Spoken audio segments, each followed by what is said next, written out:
alhamdulillah jadi ada 18 orang, jadi totalnya sih ada 50 orang, tapi natural ya, saya udah tahu. Jadi nanti yang tersisa berapa juga kita lihat, yang tersisa nanti ada berapa gitu. Tapi intinya adalah kita tetap harus bergerak karena akan selalu ada progres sedikit-sedikit lah yang bisa kita lakukan ya, ibu-ibu. Jadi Bapak Ibu, Bu Ari selamat datang. Jadi yang belum ada judul, yang masih ide-ide nggak apa-apa silahkan. Jadi nggak ada masalah sama sekali. Tapi saya mau coba share beberapa rangkuman yang harus di-highlight sebelum kita lebih lanjut lagi. Karena pada prinsipnya ini kan mau tahun ajaran baru, jadi kalau tidak dimanfaatkan sayang sekali. Jadi kita sambil ngajar, sambil mulai sekolah itu kita bisa manfaatkan waktunya gitu. Jadi hari ini tuh pertemuan kedua, ibu-ibu. Saya sebenarnya punya 4 research group. Jadi ada 4 kelompok penelitian. Yang satu itu komunitas ini, guru peneliti ini. Yang satu lagi komunitas STEM education. Yang satu lagi ada transformative education, tapi itu karena internasional, jadi kami punya rutin pertemuan juga, tapi mudah-mudahan sih ke depan rencananya akan ada kegiatan penulisan metodologi autoetnografi, jadi diri sendiri jadi data. Kemudian satu lagi ada namanya Learning Environment Group, lingkungan pembelajaran, nanti ada Pak Lukman yang penelitiannya ada di situ, nanti saya tunjukkan juga beberapa contoh instrumennya ya, yang bisa, khususnya yang penelitiannya terkait bisa dengan pembelajaran atau yang lain yang grupnya ada di situ. Jadi Bapak Ibu, jadi ini beberapa hal yang mau saya sampaikan ya. Ana mungkin udah bisa di-record ya, Ana? Sudah di-record, Bu. Jadi yang pertama adalah reminder lagi, mudah-mudahan tetap semangat di grup ini gitu ya. Terus kedua, mungkin akan saya sampaikan kelompok penelitian, silahkan dioptimalkan. Jadi jangan mundur kalau misalnya ketinggalan ya biasa aja. Jadi ada yang mungkin nanti telat, nanti datang lagi. Atau mungkin tiba-tiba memutuskan, Bu Yuli saya mau juga masuk, kalau masuk ke 5-5-nya silahkan asal nggak pusing gitu ya, tapi misalnya Bu Yuli saya mau juga pindah atau saya jadinya pindah ke media silahkan. Jadi bisa saja Bapak Ibu kita punya waktu sampai Desember targetnya, jadi bisa ada yang dihasilkan lah luarannya gitu ya. Kemudian desain penelitian sebenarnya ini adalah target sebulan dari 2 minggu yang lalu kurang lebih, tapi kalau misalnya masih bingung, kita langsung jalan pun ngambil data tidak apa, asal instrumennya mungkin ditunjukkan dulu paling tidak. Misalnya ada Bu, saya jadi ngambil kelas 11 kelas saya, terus instrumennya bisa dicek dulu dengan saya atau dengan dosen lain yang mau saya masukkan. Saya belum memasukkan dosen-dosen karena saya harus fix dulu udah sampai mana, terus supaya dosen-dosen bisa langsung jalan gitu. Kemudian satu lagi tentang pelaksanaan penelitian. Jadi yang sekarang yang agak urgent ini mau penelitian mana, siapa, atau Bu saya mau buat ini dulu, nggak buat instrumen misalnya, saya mau buat model ya silahkan gitu. Jadi maksudnya yang mudah saja buat Bapak Ibu karena ini bukan skripsi yang harus ada level atau tesis disertasi gitu. Ini penelitian proyek sederhana yang mudah dilakukan kelas Bapak. Lagi, jadi di grup ini ada 3 orang yang membantu saya, termasuk saya, maksudnya ada 2 orang ya, ada Cucu, ada Ana yang kebetulan alumni kami. Nah, kebetulan yang ada di sini tuh ada guru, ada kepala sekolah, ada pengelola pendidikan. Nah, karena terkait dengan potensi penelitian, jadi mudah-mudahan nanti ada bentuknya yang seminar ya setelah kita fokus penelitian dan mulai jalan kan agak longgar. Jadi mungkin setelah sudah fix kita ketemu lagi di seminar yang sifatnya umum yang mungkin saya bisa undang narasumber yang sekaligus misalnya kegiatan yang ada di grup research yang lain gitu.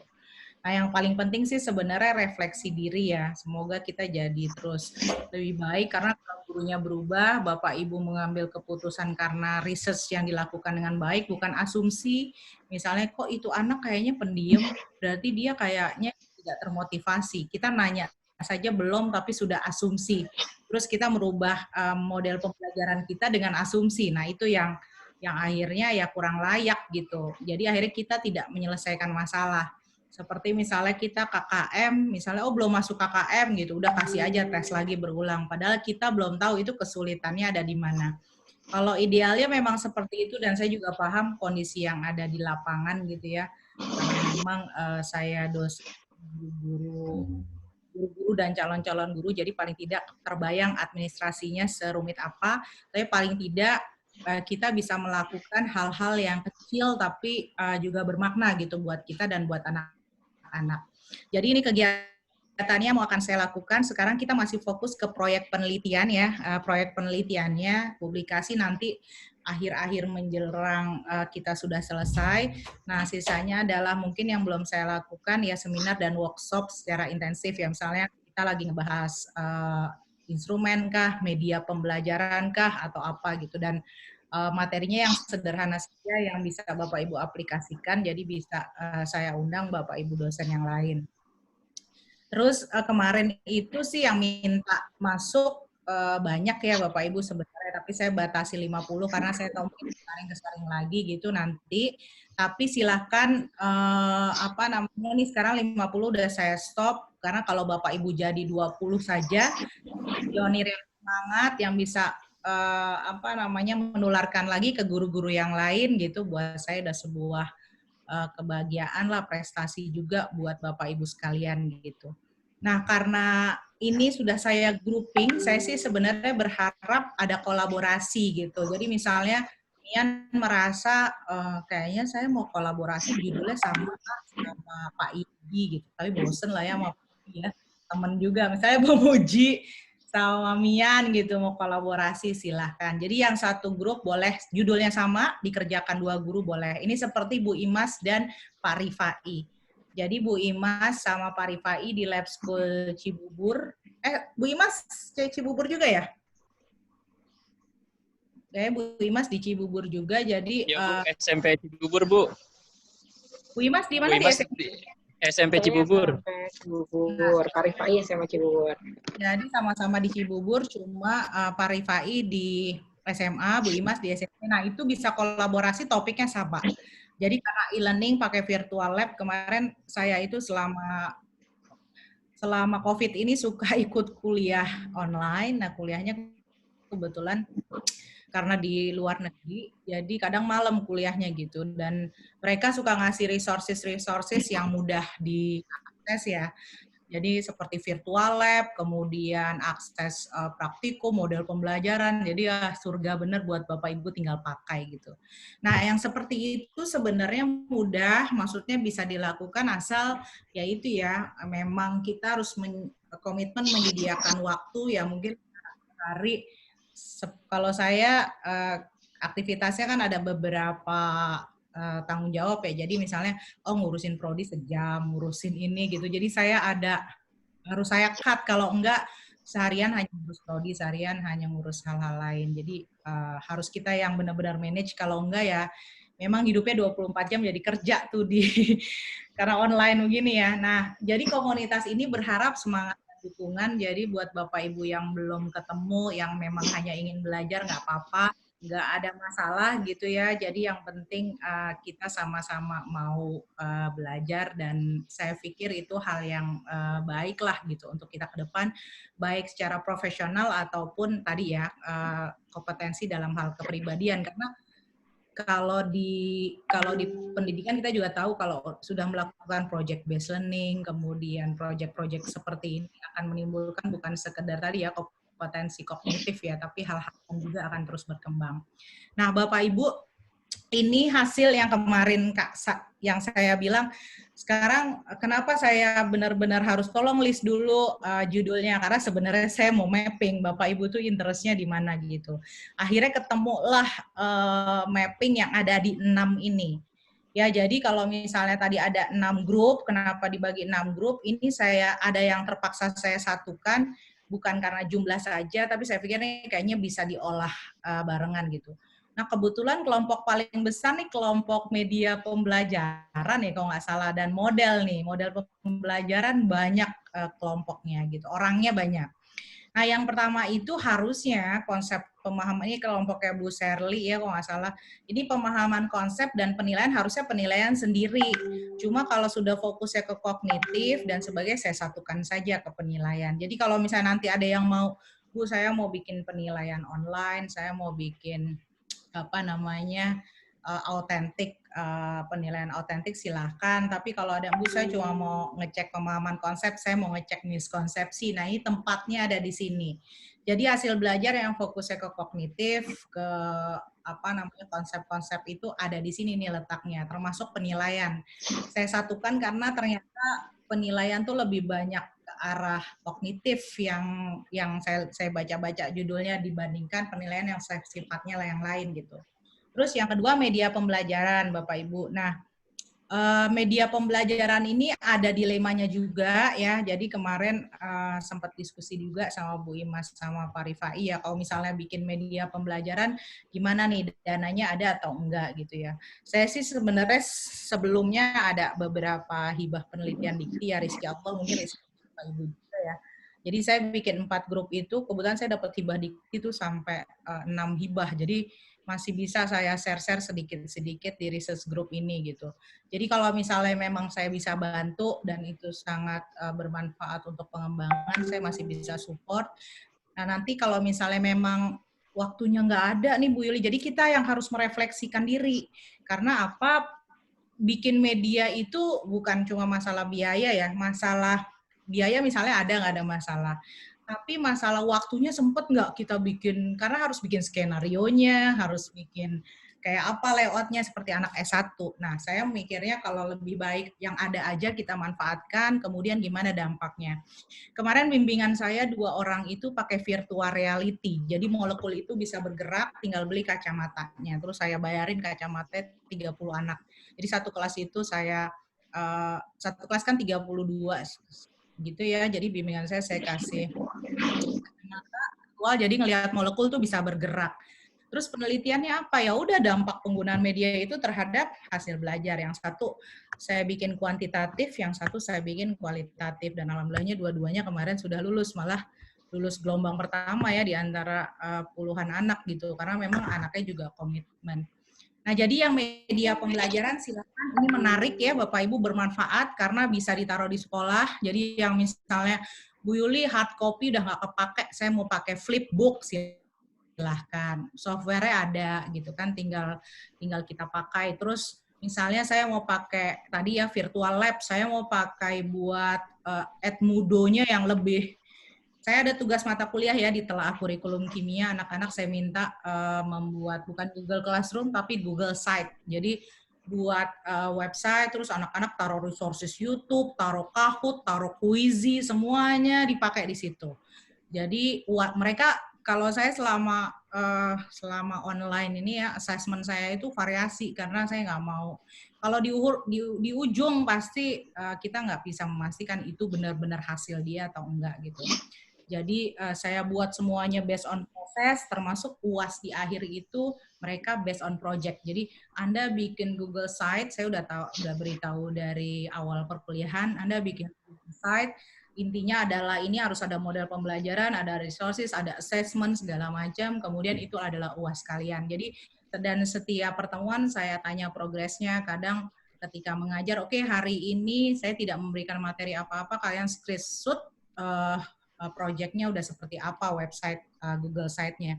Nah, itu akhirnya jadi beberapa topik dan saya pikir itu bermanfaat juga untuk mereka ketika menjadi guru gitu. Nah, yang model pembelajaran, ini kebetulan Bu Tias ini mau buat model pembelajaran kayak saya. Saya kan buat model pembelajaran learning cycle 8E. Nah, itu 8E itu kan belum ada, jadi saya buat misalnya. Nah, itu buat terus dampaknya seperti apa. Nah, jadi silahkan Bapak Ibu yang mau buat model pembelajaran atau gitu ya kan anak cucu segala ada di sini. Bu Bu, saya baca jurnal, ada model pembelajaran, misalnya case-based learning, saya mau pakai, silahkan. Bu, saya ketemu model pembelajaran, misalnya POGIL, Process Oriented Guided Inquiry Learning, gitu ya, silahkan dipakai. Jadi, silahkan buat ininya, kalau mau masuk ke model, silahkan. Nah, model, media, ini 3 yang di atas yang saya tulis ini, itu adalah yang biasa dikerjakan di penelitian pendidikan di S1, S2, maksudnya yang kuliah.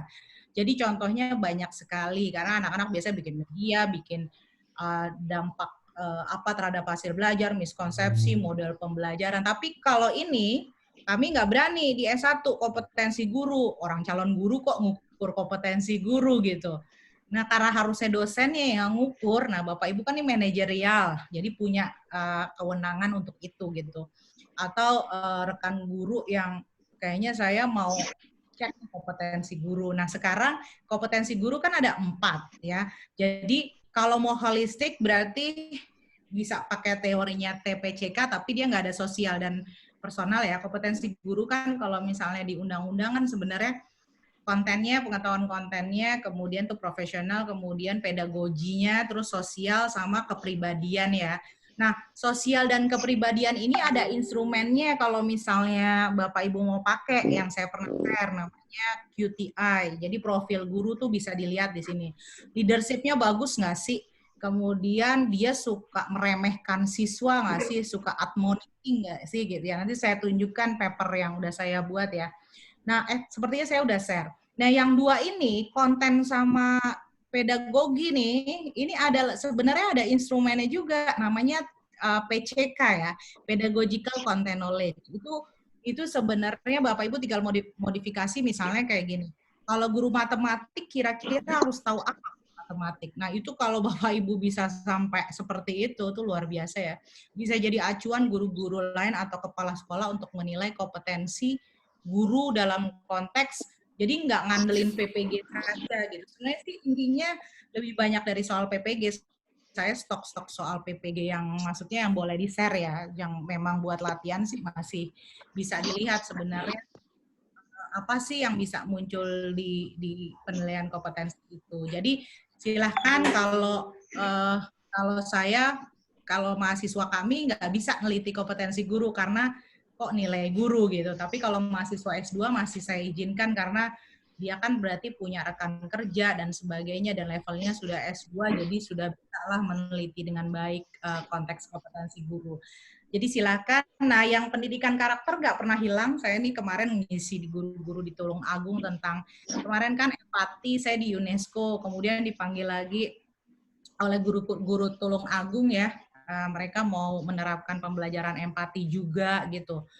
Terus besok di SMP juga socio-scientific isu sebelum akhirnya ke Kolamian di Penabur untuk mengajarkan PTK. Jadi ini guru-guru semua lagi rapat kerja ya Bapak Ibu. Jadi nah yang pendidikan karakter ini karena memang K13, terus mungkin banyak sekolah Kristen dan Islam yang ada di grup ini ya, ada Penabur juga, ada Lab School juga karakter, Nurul Fikri juga karakter, mungkin Rahmaniyah ya juga karakter. Jadi maksudnya karena ini Bapak Ibu mungkin sekolahnya punya visi misi, tapi model pengembangan karakternya bener nggak ya? Udah oke nggak ya? Nah itu mungkin bisa dievaluasi atau bisa diterapkan di kelas. Nah yang seperti itu masuk ke ini.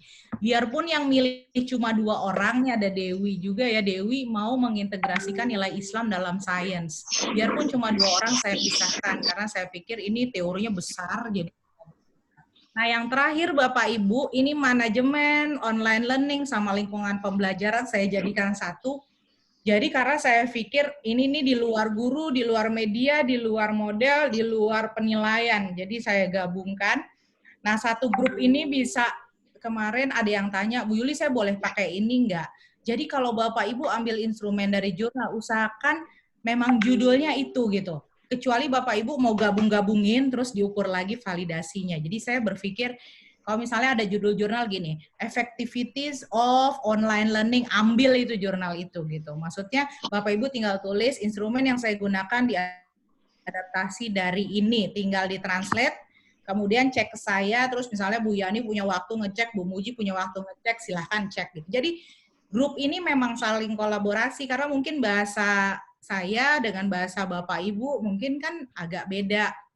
Pas anak dikasih, ini apa ya maksudnya gitu ya. Jadi silahkan, ini adalah grup penelitian kita yang mudah-mudahan pokoknya ujungnya adalah Bapak Ibu menghasilkan artikel publikasi ya. Hari ini tadi saya ngajar, saya ini Zoom dari jam 6 pagi karena hampir seminggu ini bapak saya sakit, jadi bolak-balik rumah sakit. Jadi hari ini saya baru sempat menyelesaikan materi-materi perkuliahan ya. Nah, jadi tadi terakhir tuh saya ngajar mahasiswa S2, guru-guru juga ya, ngajar tentang publikasi ilmiah gitu. Jadi, nah publikasi ini adalah luaran gitu ya. Ini juga saya baru dapat kabar dari jurnal untuk mahasiswa S3 saya.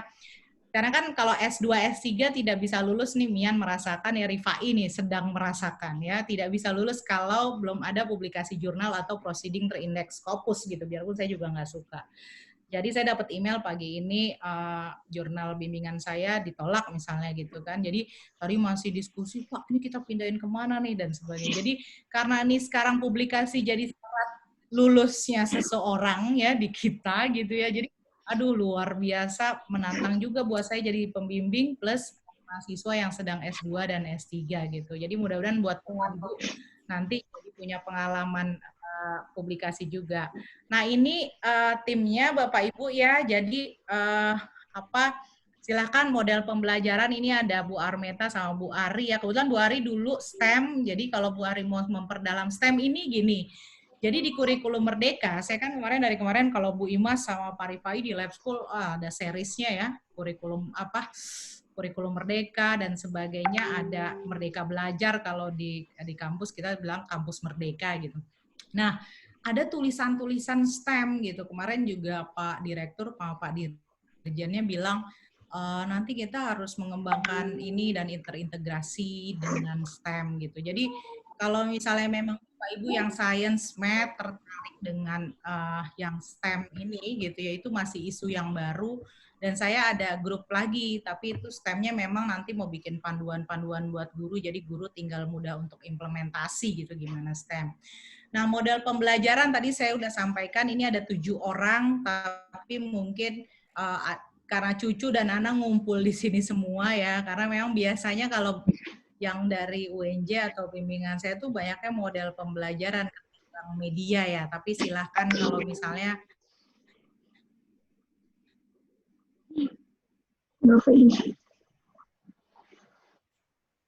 model pembelajaran terus ngelihat ke nilai kita. Ini kemarin classroom assessment ya di seminar itu agak dilema apakah benar yang ya gitu. Ya jadi makanya saya sampaikan terkait dengan mungkin Bapak Ibu harus memikirkan, kita yang tadinya harus selalu mikir ya, seringkali kita berpikir classroom of assessment gitu. Sekarang mulai harus berpikir classroom for assessment tuh kayak apa? Classroomnya for assessment assessment for learning, assessment as learning kayak apa gitu. Jadi kita tidak hanya berpikir, mohon maaf, assessment of learning gitu. Jadi bukan cuma judgment siswa gitu. Nah, ini agak dilematis dan kalau di dunia pendidikan di semua topik yang paling sulit itu 2. Ya, kurikulum dan penilaian. Jadi kalau misalnya kuliah itu misalnya kuliah S2 S3, makanya ada yang bilang kurikulum, prodi apa kurikulum, wah gitu, prodi apa evaluasi. Orang udah tahu kenapa prodi kurikulum susah, karena kurikulum membahas filosofi.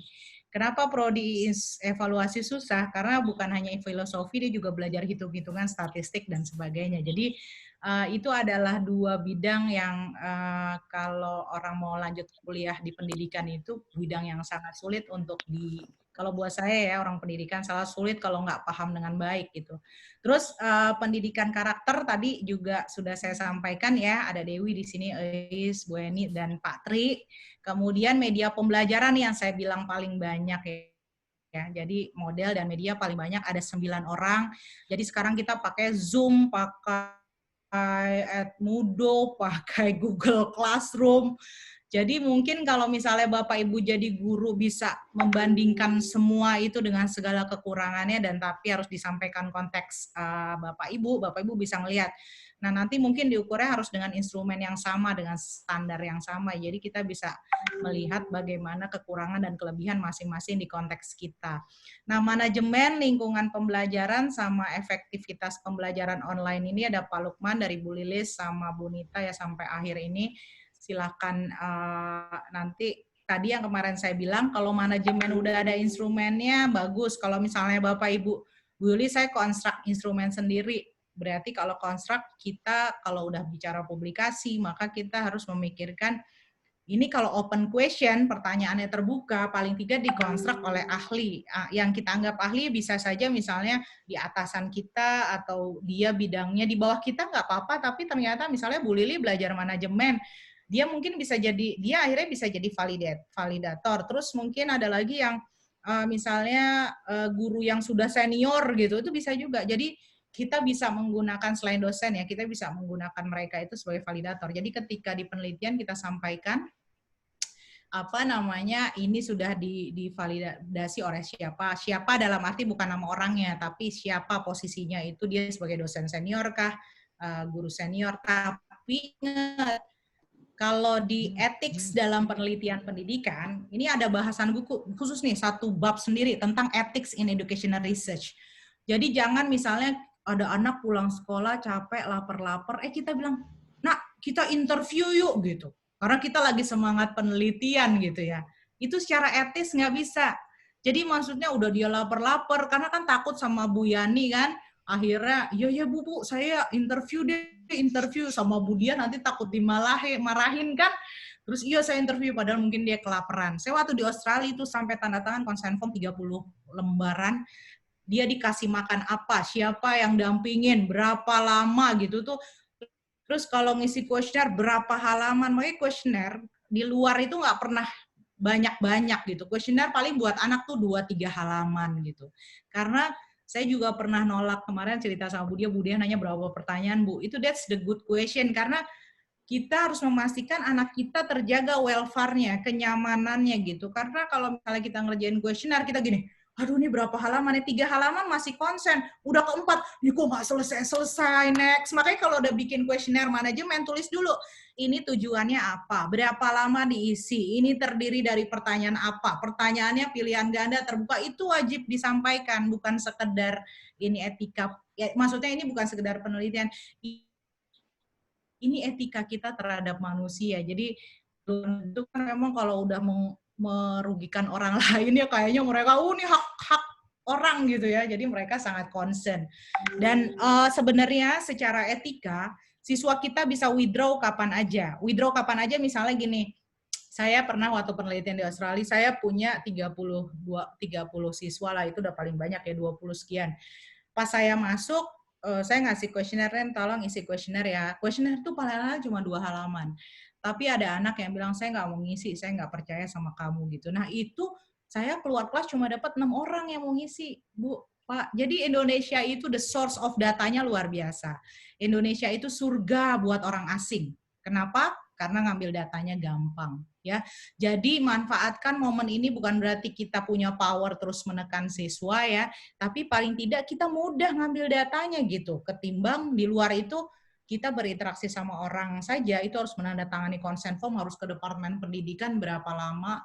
Jadi kalau orang kuliah di luar itu dapat approval dari departemen pendidikan tuh kayak udah surga banget bisa penelitian gitu. Jadi silahkan difikirkan nih yang bagian manajemen, lingkungan pembelajaran, dan efektivitas. Kenapa saya sampaikan itu? Karena biasanya nih tim ini pasti instrumennya nih kuesioner, terus yang terbuka juga berarti banyak aspek yang harus dinilai.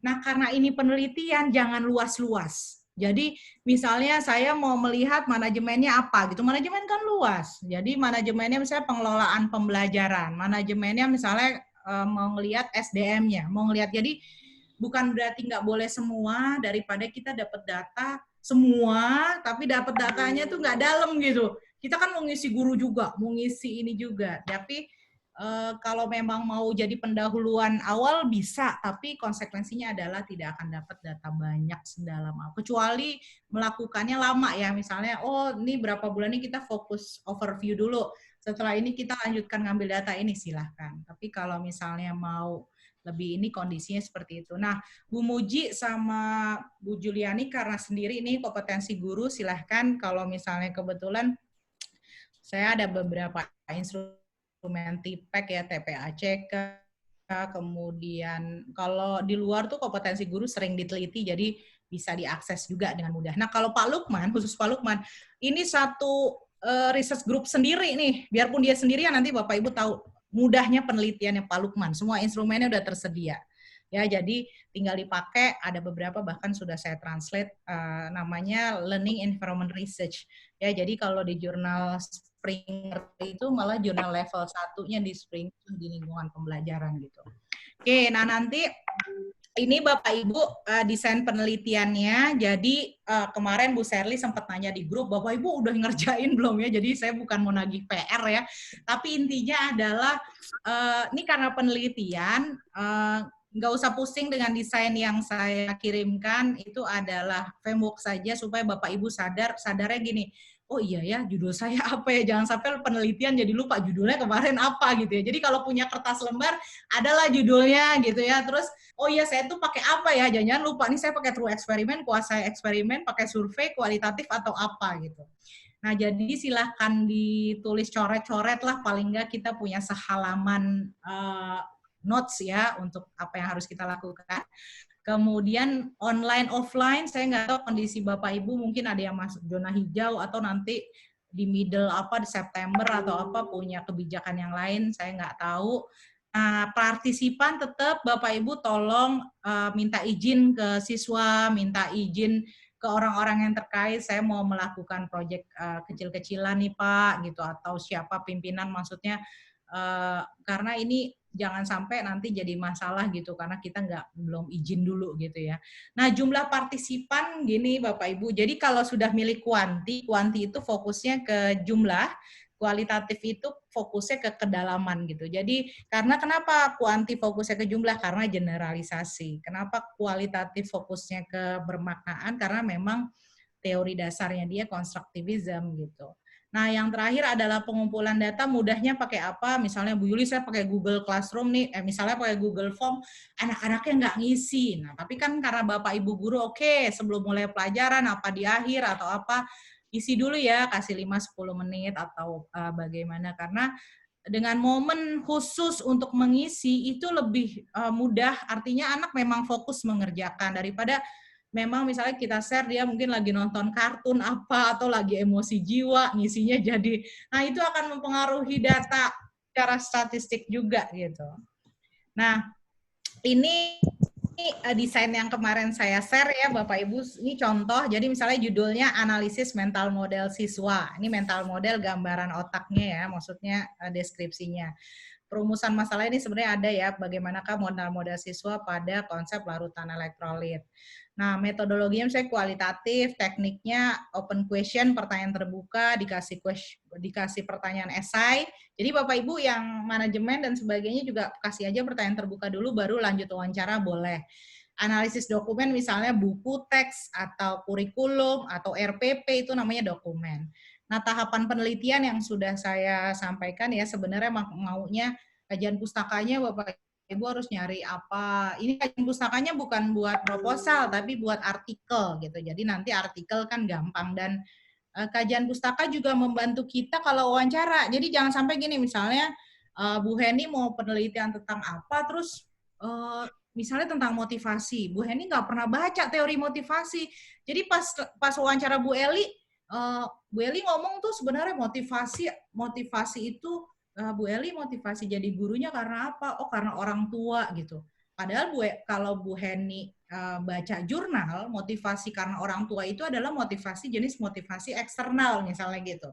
Kalau Bu Heni baca jurnal ataupun baca kajian pustaka, Bu Heni akan bilang gini, oh jadi motivasi apa lagi selain orang tua gitu. Berarti dari orang lain dong, kalau dalam diri sendiri ada nggak? Nah gitu. Jadi karena kita udah pernah baca tentang itu, jadi kita punya asumsi, oh dia nih, tapi kan kita nggak mungkin ngomong sama partisipan kita, oh berarti ini ibu jenis motivasinya eksternal nih, nggak bisa. Jadi skill wawancara itu juga terbangun salah satunya karena keuntungan mengkaji secara pustaka ini ya Bapak Ibu. Nah ini quick look Bapak Ibu nanti bisa lihat ya. Jadi kalau di kuantitatif tuh peranannya membuktikan teori. Jadi jangan penelitian main hubungan antara motivasi dengan hasil belajar. Kalau nggak ada penelitiannya, nggak ada teorinya oleh penelitian nanti. Dia membuktikan teori, tapi kan motivasi dengan hasil belajar tuh banyak sekali teorinya, jadi memang biasanya kuantitatif. Tapi kalau teorinya, koneksi saya suka mati ya. Jadi misalnya kualitatif gimana? Misalnya kayak penelitian saya nih, etnokimia hubungan dengan pencucian keris dengan topik asam basa gitu ya, dengan culture identity. Nyarinya di jurnal susah ya, makanya mau nggak mau saya milihnya kualitatif. Jadi milih kuali bukan cuma aku kayaknya ini deh suka nggak suka boleh, tapi ada hal lain yang memang ya kalau misalnya kita nggak kuat teorinya dalam arti penelitian kita termasuk hal yang baru memang kualitatif, nanti kalau hasil penelitiannya sudah keluar baru kita pindah ke kuantitatif. Tapi kalau penelitiannya udah ada di jurnal, saya mau terapin di Indonesia, kuanti aja gitu. Tapi Bu saya maunya kuali, saya sukanya kuali, boleh juga. Jadi artinya silahkan ditentukan, kalau kita karena kondisi online begini ya survei yang bisa dilakukan. Nah prinsipnya kuanti itu apa? Produk. Jadi jangan bilang gini misalnya, Bu Yuli saya mau meneliti tentang hubungan antara tadi ya motivasi dengan hasil belajar. Terus di akhir-akhir Bu Yuli ini ada hubungan nih. Tapi kan hasil belajar bukan cuma dipengaruhi oleh motivasi, jangan nanya gitu kalau penelitian kuantitatif. Karena kuantitatif memang objektif, jadi setelah kita isolasi, kita kontrol, kita dengan asumsi yang mempengaruhi hasil belajar, kita isolasi dengan motivasi saja. Jadi nggak usah mikirin, kan ada faktor orang tua, ada faktor itu, kerjaannya penelitian kualitatif, namanya multiple truth. Kalau single truth tuh gimana caranya dia jadi satu single kesimpulan ya, makanya di akhir itu ada hubungan atau enggak, kemudian dia berkontribusi atau enggak. Kalau kuali enggak gitu, kualitatif dari 34 orang ada satu orang di ujung sana enggak suka sama model pembelajaran kita, itu harus dimasukkan. Semakin banyak hal negatif masuk ke laporan penelitian kualitatif, dia semakin valid dalam tanda kutip. Jadi namanya trustworthiness, nanti kita belum bahas ya karena ini mata kuliah kualitatif khusus ya, tapi paling tidak Bapak Ibu nggak usah pusing tentang bahasa keabsahan data ya, tapi paling tidak multiple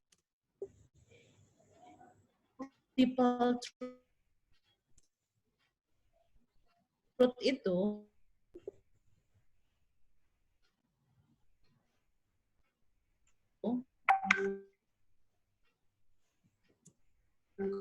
kebenaran. Misal Mian Bu wawancara, terus Mian pas saya wawancara ini pas hasil ini lagi Mian jawaban kamu yang benar sebenarnya merasakan kamu ini Bu tulisan ini yang saya ngomong kayak gitu. Jadi itulah uniknya setiap penelitian Bapak Ibu, segitunya dia menghargai perbedaan setiap penelitian. Nah kemudian pengumpulan datanya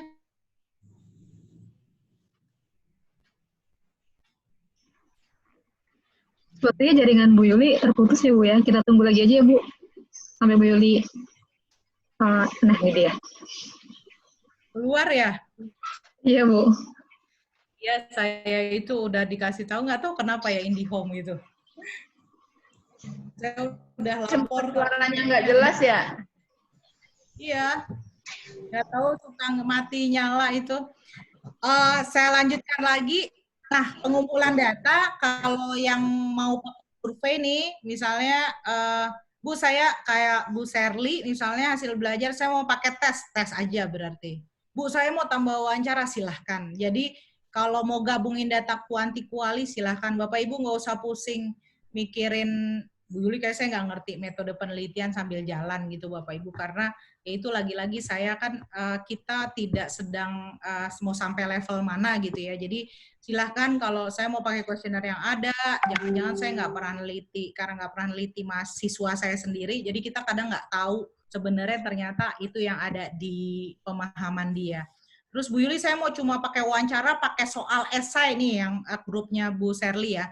Pemahaman konsep saya punya 5 soal esai, mereka jawab di kelas, semuanya dikasih soalnya. Setelah dia jawab, saya lihat soal esainya, kok dia nih soal nomor 2 kayak menentukan bentuk molekul nggak bisa ya. Terus saya wawancara, boleh ya. Jadi artinya ini sangat fleksibel, jadi yang kenapa ya anak nggak bisa ngerti masalah konsep tertentu, Bapak Ibu buat tes esai, terus dianalisis, pakai rubriknya, oh ini bermasalah di sini, wawancara, itu udah bisa jadi data. Terus kalau analisis data, kalau kuanti pasti statistik ya, kalau instrumen yang disurvei itu pasti valid. Valid kalau buat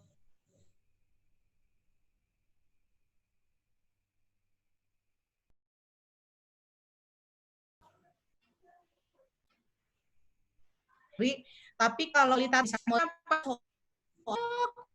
tentang orang tuanya, tapi dia nggak bikin motivasi saya karena saya punya tahu, oh ini role model, itu namanya coding di kualitatif ya. Halo, kedengeran nggak suara saya? Dengeran, Bu. Halo? Jelas, Bu. Dengeran, Bu. Oke. Nah, sekarang yang keabsahan data, kalau kuantitas itu ada validitas, reliabilitas. Nah, ini udah biasa Bapak Ibu tahu, validitas itu memang dia mengukur yang diukur, misalnya kayak buat kisi-kisi pembelajaran ya. Tapi kalau reliabilitas misalnya gini, ini anak, UTS-nya soal UTS-nya Budi ya, misalnya gitu, nilainya begini nih, Budi tes. Ternyata kok anak yang biasa pinter malah jadi nilainya drop, yang biasanya nggak ini malah nilainya tinggi-tinggi. Nah, itu berarti nggak reliable. Biarpun harus berkali-kali ya, itu instrumen nggak reliable. Orang kita udah tahu anak itu biasanya bisa kok, tapi berkali-kali ya. Maksudnya nggak sekali terus mungkin anaknya sakit, kita harus analisis juga atau nggak diawasin gitu ya. Jadi semuanya mungkin nggak sesuai dengan hasil kita.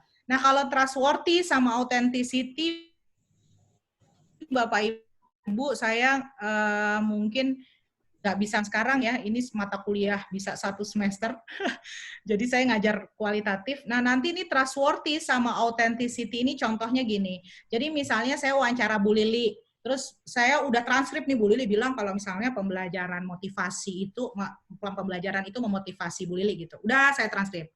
Selesai saya transkrip, saya masukkan, saya tanya lagi ke Bu Lili ini benar nggak saya nulis kesimpulannya Bu Lili seperti ini, kata. Terus kata Bu Lili, oh, oke benar. Nah, itu namanya trustworthy. Nama caranya member checking. Saya ngecek ke Bu Lili yang saya tulis benar atau enggak. Nah, itu nanti saya ajarkan, tapi sekarang datanya aja kan nanti kita cari dulu dan sebagainya ya.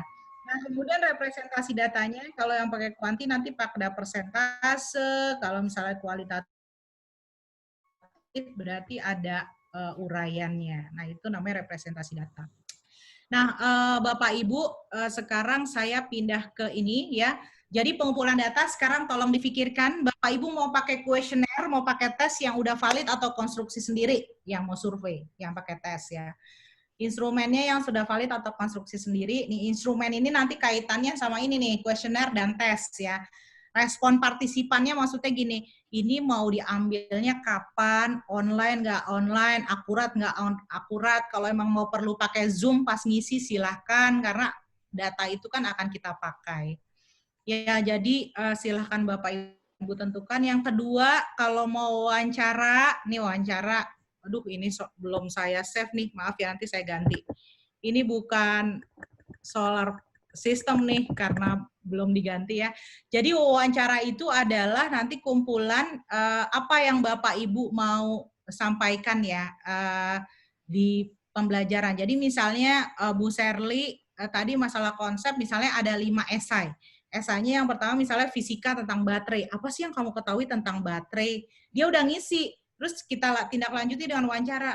Baterai apa sih gitu. Nanti dia keluar sendiri tuh. Nah, itu maksudnya dengan wawancara. Nah, observasi kalau bimbingan saya itu karena online, jadi dia minta siswanya itu pakai video. Jadi videonya kita analisis. Nah, tapi kalau itu menyulitkan Bapak Ibu karena sebenarnya kan di kurikulum Merdeka ini Bapak Ibu diminta anak-anak itu pakai projectnya otentik, aplikasi, kontekstual gitu kan pasti ada video misalnya gitu. Nah itu misalnya mau dipakai.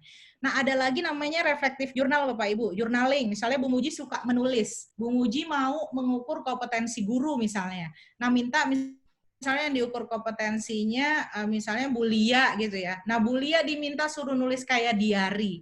Bu Lia, saya mau misalnya Bu Lia apa sih yang Bu Lia paling suka dari anak-anak Nurul Fikri? Bu Lia nulis. Nah, Bu Muji itu mengecek tulisannya Bu Lia itu nganalisis data. Itu namanya reflective journal. Jadi kita ngasih pertanyaan ke anak-anak, anak-anak diminta merefleksikan. Ingat ini harus reflektif. Jadi bukan kayak ngejawab pertanyaan yang sifatnya nggak reflektif, ya ini harus sifatnya reflektif. Nah, kemudian sedikit lagi Bapak Ibu, ini tadi saya sudah sampaikan ya, jadi tindak lanjutnya yang paling urgent, sekarang tentukan metodenya, dapat instrumennya, partisipannya mau ke siapa nih, ke anak kelas berapa, mau ke guru siapa, kemudian yang paling penting tadi instrumennya ya, instrumennya kalau misalnya memang sudah ada bisa disampaikan. Saya tutup, saya karena suka quote ya, jadi berbahagialah jadi guru karena kita punya peluang untuk terus menginspirasi ya, belajar dan menebar manfaat dan menjadi lebih baik. Jadi karena hidup itu sebentar, karena kita memang jadi guru, bekal kita ya amal kebaikannya itu ilmu bermanfaat, jadi harus lakukan yang terbaik gitu. Nah, jadi itu saja. Kasih saya mau menunjukkan kemarin yang belum hadir, cuma contoh aja ya. Jadi yang penelitiannya Bu siapa ya? Ini Bu Sherly. Jadi yang mau ada jurnal, dia tuh namanya multi-tier diagnostic test. Jadi alternative conception itu artinya miskonsepsi. Jadi instrumennya ini udah ada di jurnal ini. Kalau mau dipakai tinggal diambil, ya. Nah, terus contohnya ini ada, misalnya ada 4-tier. Ini ngetes instrumennya udah ada untuk mendeteksi miskonsepsi siswa. Biasa dipakai di mata pelajaran sains. Nah, contoh instrumennya seperti ini nih kemarin yang belum datang. Jadi misalnya ada air 50 mili, ada alkohol 50 mili. Kenapa pas dicampur jadi 95 mili, bukan jadi 100, 5 milinya kemana? Nah, jadi berdasarkan gambar tersebut, alkohol telah menguap. Benar nggak alkohol menguap gitu? Ya, terus kalau misalnya jawabannya benar, berarti sebenarnya dia udah miskonsepsi itu. Padahal alasannya apa dari jawaban dia? Apakah karena molekul, karena tumbukan, karena apa? Nah, ini namanya soal 2-tier, karena 2 lapis. Tier pertama benar salah, tier kedua alasan. Nah, ada lagi instrumen, ini publikasi saya ya. Nah, ini namanya Learning Environment Research. Bapak Ibu lihat nih yang ini ya, saya tandai supaya Bapak Ibu lihat. Ini research group saya yang lain ya. Nah, ini yang buat memang semua dosen saya di Australia waktu itu kami memang jadi senternya penelitian Learning Environment Research ya. Jadi instrumen ini sudah valid ke banyak sekali Bapak Ibu udah instrumen, tinggal dipakai. Jadi misalnya nih, constructivist learning environment survey, Budia suka pakai jigsaw, suka pakai number heads together. Nah, instrumen ini tinggal dipakai, ngukur bener nggak, gimana persepsi siswa tentang pembelajaran yang Budia lakukan. Nah, kebetulan ini yang buat instrumen ini promotor saya waktu S2, S3. Jadi promotor saya waktu S3 dan pembimbing saya waktu S2. Nah, jadi contoh instrumennya, kalau misalnya Bapak Ibu lihat ya, contoh instrumennya nih banyak instrumennya nih. Jadi yang kemarin saya bilang saja Pak Bu Yani yang saya bilang, kuesionernya yang pertama slash, ini konstruktivis, yang ngisi siswa. Kuesioner teacher interaction ini buat kompetensi guru yang pedagogi, bukan pedagogi, yang behavior, yang kayak sosial sama kepribadian. Kalau yang mau ngecek laboratorium sainsnya bagus apa enggak, selama ini ada Science Learning Laboratorium Inventory. Kalau ada yang mau komputer laboratory, ada SLE, Computer Laboratory Learning Environment Inventory. Kalau Distant Education, DALS juga ada. Kalau metakognitif ngecek juga ada. Ada personalize, apakah saya sering pembelajaran personalize, itu juga ada. Nah, contoh instrumennya nih beberapa udah saya translate dan beberapa sudah valid ya, saya ukur statistik. Jadi translate anak-anak tinggal lingkari dan ini bisa pakai. Nah, ini dimensinya ya, personal, uncertainty, critical voice ada enggak, student negotiation itu ada atau enggak. Nah, ini yang saya itu jadi tinggal di Bapak Ibu bisa lihat ya. Ini setiap guru punya profil Bapak Ibu. Jadi Tony, Tina ini nama samaran ya. Tapi ini adalah partner saya ngajar waktu di Australia, 3 guru di Australia, saya teliti profilnya tuh kayak apa dia jadi guru. Jadi itu kurang lebih tentang instrumen ya Bapak Ibu. Jadi Bapak Ibu bisa lihat ini paparan saya. Kalau yang mental model nih kayak gini. Jadi gambar anak-anak jangan dibuang Bapak Ibu karena itu data kalau di penelitian ya. Jadi kecil-kecil gini nih gambar siswa gambar, apalagi anak TK itu udah bisa dianalisis kecil-kecil gitu kalau di kualitatif gitu. Jadi Bapak Ibu bisa melihat bagaimana penelitian itu dilakukan gitu. Mungkin itu saja Bapak Ibu, saya tadinya mau share, tapi nanti kalau ada pertanyaan saya terkait dengan lingkungan pembelajaran tadi, instrumen yang udah dipakai. Oke Bapak Ibu, ada pertanyaan? Tanggapan? Mudah-mudahan nggak bingung ya, atau mudah-mudahan jadi punya ide. Bu Yuli mau izin bertanya. Suara saya kedengeran nggak, Bu? Ini Bu Dia apa siapa? Bukan Heni. saya, Bu. Bu Heni? Iya. Iya, Bu Heni gimana? Iya, kebetulan mau izin live juga sebentar. Nanti saya penelitian udah melaksanakan, kebetulan kemarin PPG saya di Bandung tentang TGT. Nah, dari semua jurnal yang saya baca, TGT itu fokusnya di 2 hal, yaitu meningkatkan hasil belajar dan keterampilan sosial. Nah, karena saya terus terang waktu meneliti, bikin PTK itu 2 tahun masih tentang hasil belajar. Kemudian pada tahun ketiga itu tertarik untuk fokusnya ke pendidikan karakter gitu, pernah tentang tanggung jawab dan lain sebagainya. Nah, maunya TGT-nya itu juga lebih mengarah ke keterampilan sosial gitu. Meskipun instrumen yang saya coba gali memang masih butuh dieksplor lagi dan memang butuh baca lagi sih Bu Yuli gitu.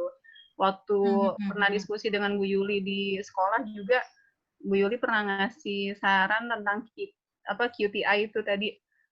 Nah, itu menghubungkannya tuh seperti apa gitu. Saya masih butuh banyak referensi lagi sih untuk membaca hal tersebut gitu. Jadi intinya fokusnya saya nggak lagi melulu ke hasil belajar, tapi ke si interaksi sosialnya ini kan, karena khas yang cooperative learning tuh pasti ke sana gitu.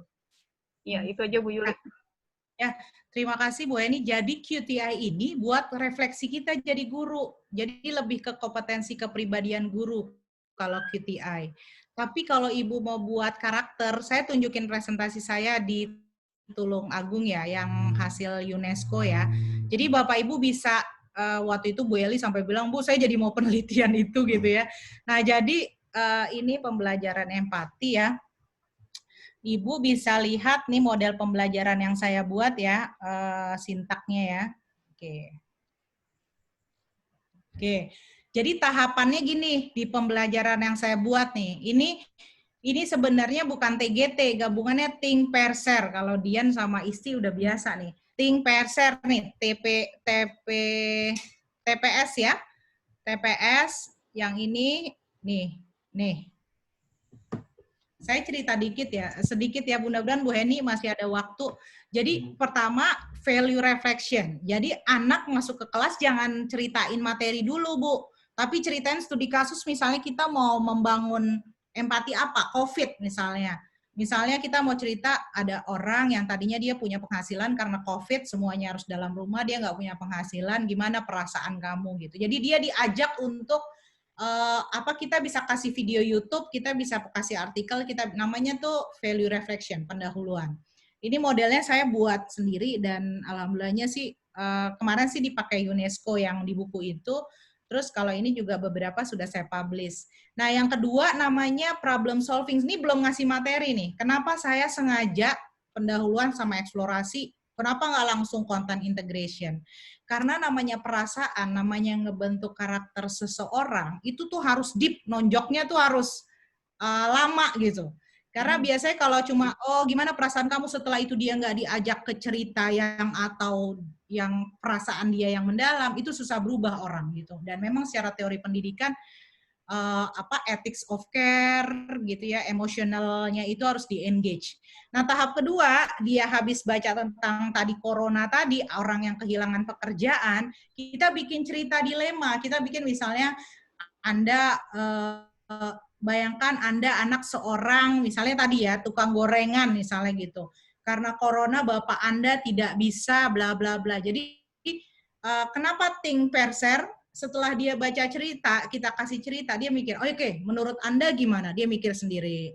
Oke, kamu udah tahu solusinya? Iya, saya akan minta bapak saya berhenti, nggak apa-apa deh, saya Gojek aja. Misalnya jadi dia yang bekerja, misal ya, kalau mahasiswa saya tuh ceritanya kayak gitu. Jadi dia sekarang Gojek karena orang tuanya udah PHK dan sebagainya. Nah, kemudian dia pikir solusi sendiri, dia share misalnya Bu Muji sama Bu Eli share gitu.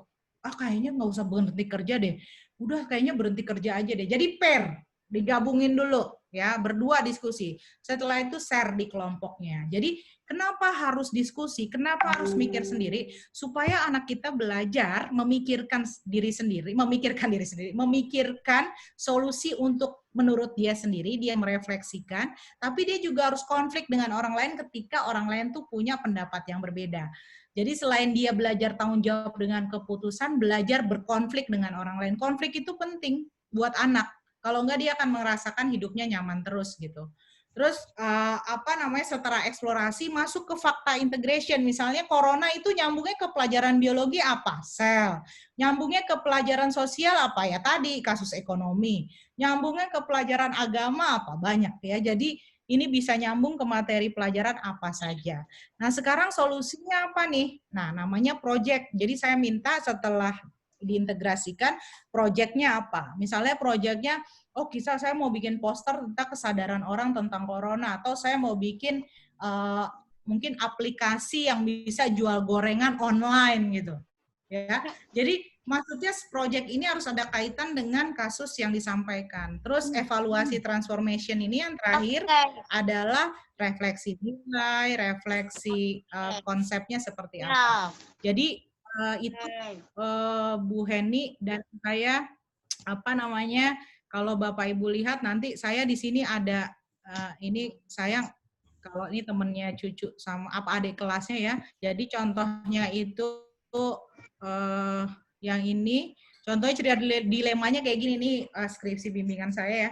Kamu adalah siswa SMP di Jakarta, SMA di Jakarta Timur, ibu kamu jual deterjen nih, ceritanya tentang laundry di gang-gang itu kan ternyata banyak masalahnya juga kan. Nah, solusinya adalah dengan membuat proyek ini. Jadi proyek ini menetralisasi limbah dari deterjen. Keren banget tuh, limbah deterjen jadi nggak.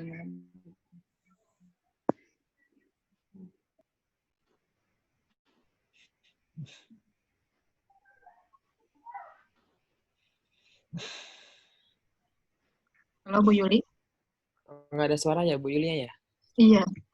Jaringan mungkin ya. Sinyalnya ya beliau. Iya. Jaringannya barangkali. Ditunggu saja ya Bu ya. Wis. Baru gabung saya. Baru selesai ya? Iya, baru gabung nih. Ya Bu Yulinya. Saya juga pengen ada yang saya tanyain nih. Ada Bu Saya baru Ana. gabung sekarang.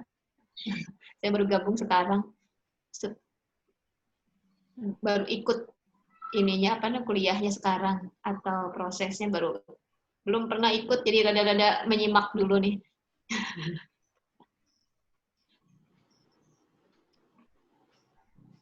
Bu Heni mau sharing nih kayaknya Bu Heni. Kasih ke mute.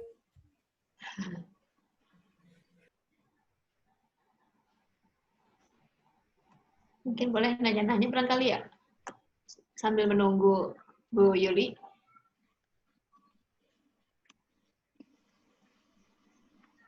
Bu Yani mute. Oke.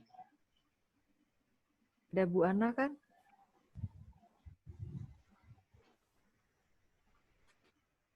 Mungkin lagi menghubungi Bu Yuli. Ini ngomong apa tadi ya? Iya sebentar ya Bu. Ini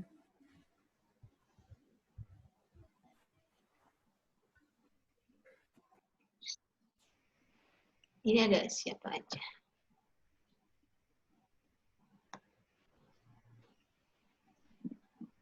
Ada saya, Bu Ais. Hai, Fatona. Bu Ais kok Fatona. absen. Saya tunggu. Iya, ada siapa? Ada Bu Fatona. Ke Australia dulu ya. Iya. Ini sampai jadi akunnya Steve Pilza. Oke, Bapak Ibu ada Iya. pertanyaan lagi terkait penelitiannya. Bu Heni, Iya. silahkan karena kalau sudah main karakter pindah grup tuh. Jadi kalau mau TGT tadi fokus saja misalnya TGT ke keterampilan berpikir kritis misalnya boleh, mau ke keterampilan kolaborasi silahkan. Jadi yang TGT itu soft silahkan gitu. Jadi tapi kalau udah values karakter itu kalau lihat taksonomi Bloom ya. Taksonomi Bloom itu ada P1 sampai P5. Jadi tinggal di Bapak Ibu bisa dicek lagi ini. Iya, terima kasih Bu Yuli tadi menarik karena saya pernah PTK TPS ya tadi yang saya baca kebanyakan tentang hasil belajar. Jadi tadi terbuka banget kalau ternyata TPS itu kalau digali lebih mendalam bisa pendidikan karakter juga. Itu luar biasa sih Bu Yuli. Terima kasih banyak Bu Yuli. Izin. Memang di Indonesia apa-apa senangnya hasil belajar karena memang ya begitu ya. Mungkin ada yang missing kali di situ. Nanti di penabur saya cerita. Iya. Bu Yuli, boleh bertanya? Silakan Bu Is. Iya, saya Bu Ais, Bu Yuli. Iya, biar ini dulu. Iya, saya baru bergabung Bu Yuli. Jadi belum banyak berinteraksi ya di komunitas guru peneliti ini ya Bu Yuli. Dan belum mengikuti kuliah-kuliahnya Bu Yuli. Nah, tadi sepintas saya kan masuk jam 2, Masya Allah ya. Baru beberapa menit saja saya udah terbayang begitu ya kira-kira apa yang harus kita lakukan begitu ya. Nah, rencananya saya itu akan melaksanakan bukan PTK tapi melakukan PBS ya, pembelajaran penelitian berbasis sekolah ya. Kemarin tuh sempat terpikir tentang pendidikan karakter, topiknya adalah tentang penerapan disiplin positif. Karena saya di SMANF waktu itu saya ingin fokusnya di bagaimana penerapan disiplin positif di lingkungan sekolah di SMANF gitu. Nah ini tadi menarik tentang TPS tadi ya, Think Pair Share ya. Tapi kan itu lebih banyak kalau kita lakukannya untuk kelas ya Bu Yuli ya, untuk PTK ya. Nah mungkin kalau untuk ini untuk PBS seperti itu kira-kira dia pendekatan atau metode yang kita pakai itu seperti apa ya Bu Yuli ya? Mungkin boleh gambarannya gitu. Jadi gini Bu Is, Bu siapa lagi yang di manajemen ya, Bapak Ibu kan punya kekuasaan, powerful, artinya punya bisa membuat kebijakan. Kalau guru kan memang mengotak-ngatiknya kayak saya dosen atau saya sekarang korprodi ya, bisa ngotak-ngatik beberapa hal terkait dengan program atau apa gitu. Nah, jadi untuk yang di sekolah, ini seperti Bu Lia nih, Bu Lia mungkin nggak datang ya.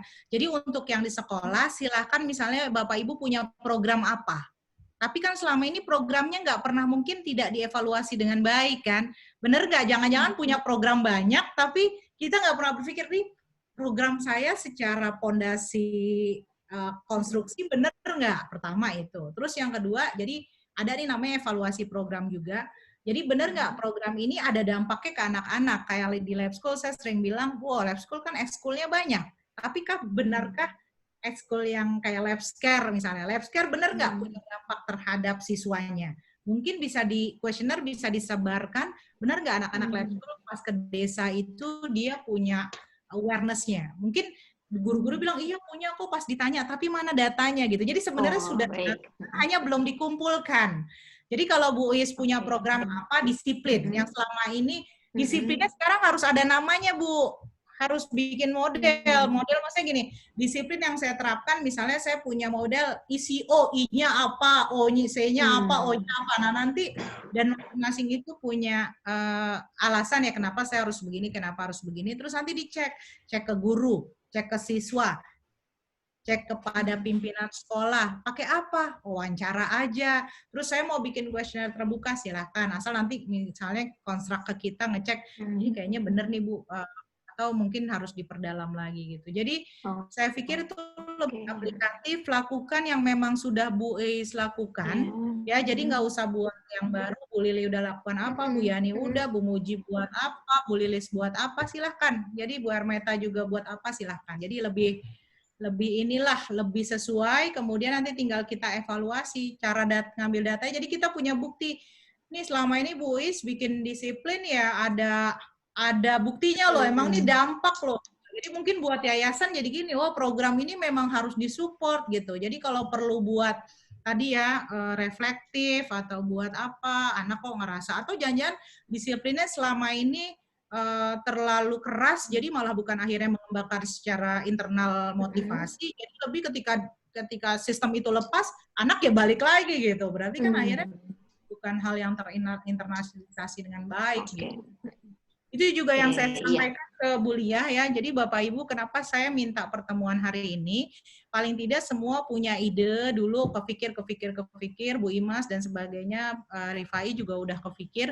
Setelah ini entah mungkin dengan Zoom atau dengan WhatsApp saja, video call di grup. Jadi saya misalnya, kalau WhatsApp berapa orang maksimal? 8 ya? 8. Ya, kalau udah di-upgrade 8. Ya, 8. Yang normal sih 4 ya, yang normal 4 ya, yang belum di-upgrade ya. Nah, jadi maksudnya misalnya saya telepon aja, kita nggak usah iniin wajah, misalnya sambil gimana Bu, gitu. Jadi per grup, jadi lebih fokus, kalau udah siap grup itu Bu, kita mau diskusi, jadi kayak gitu. Jadi lebih fokus, karena kalau gini kan memang sounding kita reminder lagi gitu. Dan ya kayak di kelas lah, di kelas maksudnya setiap orang kan punya kepentingan masing-masing mungkin, kemudian posisi masing-masing. Makanya saya bilang dari awal, usahakan yang Bapak Ibu lakukan adalah yang Bapak Ibu kerjakan di kelas atau yang Bapak Ibu kerjakan di sekolah, supaya memudahkan untuk dilakukan dibanding melakukan lagi hal yang mungkin nggak terlalu berdampak kepada kita, tidak terlalu dekat. Artinya kita bisa mengeksplorasi dokumen yang sudah ada ya, Bu. Iya, nanti tinggal Bu Is laporkan aja. Terus mungkin Bu Is perlu data tambahan kan? Oh, saya mau tambah wawancara lagi gitu. Oke, betul. Ya. Oke, terima kasih Bu Yuli. Ya, baik. Ada lagi yang lain? Assalamualaikum Bu Yuli. Assalamualaikum warahmatullahi wabarakatuh. Salam. Ya, Bu Yuli, kalau misalkan saya barusan aja mikir ya, kalau misalkan kan saya ngajar kimia kelas 11 dan kelas 12. Misalnya saya untuk kimia kelas 12, jadi arahnya ke digital literasi gitu. Jadi mereka bentuk tugasnya itu mereka bikin kayak semacam video pembelajaran atau apa yang terkait, atau misalkan video yang mereka lakukan di rumah, misalkan tentang titik didih atau titik beku gitu, apa yang mereka lakukan gitu untuk yang kaitan titik didih, titik beku, kemudian mereka cari materinya sendiri gitu. Kalau yang bentuk kayak gitu tuh, maksudnya berarti kemana tuh Bu Yuli digital literasi itu? Kalau digital literasi itu buat saya ada instrumennya udah jadi, tinggal ditranslate. Saya bahkan udah kontak autornya, tinggal dipakai. Cuma masalahnya adalah saya baca instrumen dia, itu tuh lebih kayak apa ya? Lebih kayak how to use technology appropriate gitu loh, Bu Dia. How to use bisa. Ya, harus create. Ya, jadi bagaimana dia menggunakan berbagai teknologi, terus memanfaatkannya dengan baik. Nah, kalau seperti itu sampai misalnya, maksud saya gini, yang effort yang kalau misalnya suruh bikin video, dia praktikum juga, itu kan luar biasa dalam, ya nggak? Iya, maksudnya Pak, yang sederhana prakteknya misalkan dia cuma modal termometer gitu kan, mereka hanya bisa kan KD-nya itu kan hanya bisa membedakan antara titik didih larutan elektrolit, larutan non elektrolit gitu kan. Nanti capaian metakognitifnya dia bisa ngomongin ke si ionisasi larutannya, makanya dia lebih tinggi. Itu kan kalau metakognitifnya itu. Tapi kan kalau yang terlihatnya itu kan hanya termometernya aja gitu kan. Gimana dia membandingkan nih kenapa ini lebih tinggi gitu. Jadi gini, kalau misalnya mau ngukur digital literacy cuma gini nyuruhnya. Saya bukannya mengabaikan digital literacy ya. Digital literacy kan how to use technology dan appropriate ways dalam arti sesuai dengan konteksnya ya. Jadi misalnya kayak tugas saya nih, PKK. Oke, kamu buat ya pakai web, blog, kamu upload tuh YouTube segala macam pakai, itu digital literacy. Jadi lebih kepada seperti penelitian Dian sama Isi, dia menggunakan berbagai resources untuk membuat sesuatu gitu.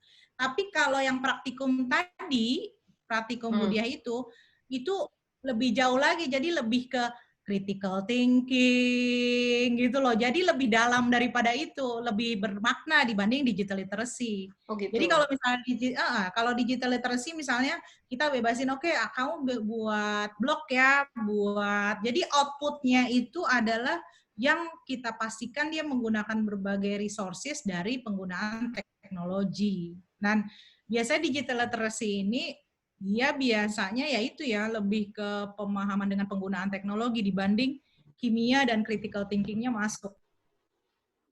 Kalau saya baca konsep dan kuesioner yang kemarin di-share ya, karena sebenarnya saya ada juga bimbingan saya S3, akhirnya di give up karena di daerahnya itu jaringannya terbatas di Kalimantan ya, jadi akhirnya saya bilang udahlah Pak, nggak usah topik ini aja, pindah aja gitu. Akhirnya nggak jadi pakai digital literacy itu karena keterbatasan itu. Tapi kalau sampai buat video anak-anak, saya pikir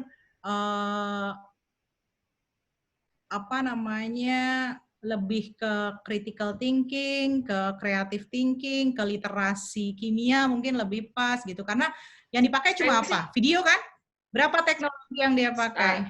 Justru itu kan kita kan nggak tahu pada saat kita lempar ke siswa itu kan karena kalau kualitatif kan nggak harus semua siswa punya kemampuan yang sama gitu kan, tapi bisa jadi ada, misalkan saya dari 70 siswa, misalkan ada 5 orang aja dia punya, misalkan satu orang punya, dia bisa pakai Google Site, kan banyak yang gratisan nih kan sekarang, misalkan dia bisa upload ke YouTube, kemudian dia taruh di Google Site gitu, maksudnya dia bisa gitu, yang kayak gitu itu kan bisa.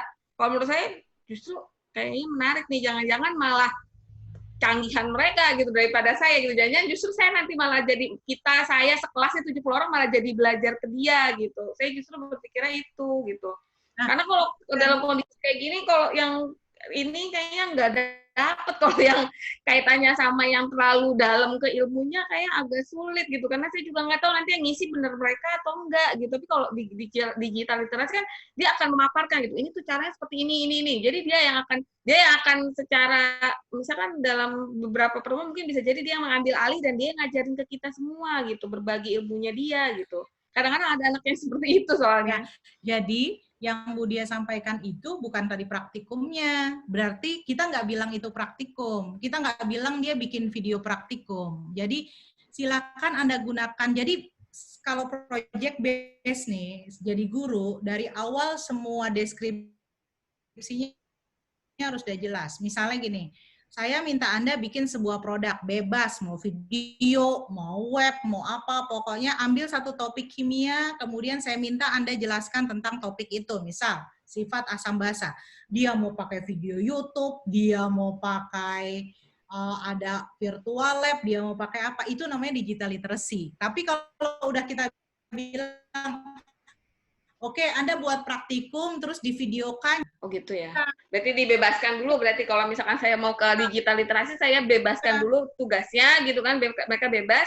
Nanti setelah seminggu atau 2 minggu, baru ketemuan lagi nih apa reportnya dari masing-masing anak kan gitu ya. Bertahap, Bu Ari tahu tuh tahapannya. Jadi jangan ujung-ujung, oke kumpulkan akhir semester, bisa jadi yang ngerjain bukan dia. Jadi project based learning, terus guru nggak pakai alasan gini, oh project based learning nggak ada waktunya gitu. Lah emang nggak ada waktunya, jadi kita yang harus ngatur. Pertemuan ini cuma planning, besoknya dia di rumah ngerjain part apa, besok kamu bawa lagi, jadi kita memastikan dia yang mengerjakan. Dan itu lebih bermakna, dan online begini udah nggak bisa multiple choice diandalkan UTS, UAS pakai multiple choice, nggak bisa kita.